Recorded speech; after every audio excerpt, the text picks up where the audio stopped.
किसी ने पूछा कि बाद वक़्त हम कुरान पढ़ रहे होते हैं या कोई भी किताब, तो सफ़ा आसानी से पलट नहीं रहा होता, तो हम अपने थूक को उंगली पे लगाकर फिर वो पलटते हैं, ऐसा करना कैसा है?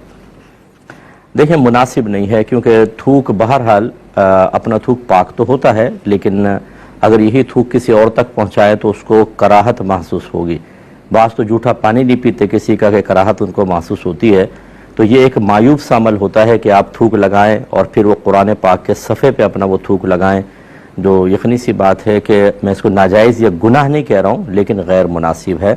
और अगर आप ऐसी, जैसे बाज़ नोटों को गिनते हो ना, थूक लगा के गिनेंगे, अब आप उसी टाइम गिन के वो नोट किसी को दें, सामने वाला कराहत सी महसूस करेगा, दूसरी साइड से पकड़ेगा, यार इसने थूक लगा दिया। इसका मतलब है कि थूक से कराहत महसूस होती है।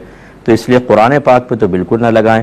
और इसके अलावा कोई दुनियावी किताबें हैं तो फिर उसमें भी थोड़ी एहतियात करें, लोगों के सामने तो बिल्कुल भी ना करें कि इससे शख्सियत का इमेज अच्छा नहीं पड़ता है या नहीं बनता है। और बाकी अगर दीनी किताबें हैं तो उसमें एहतियात ही की जाए, जैसे कि कुरान पाक के मसले में अर्ज़ किया।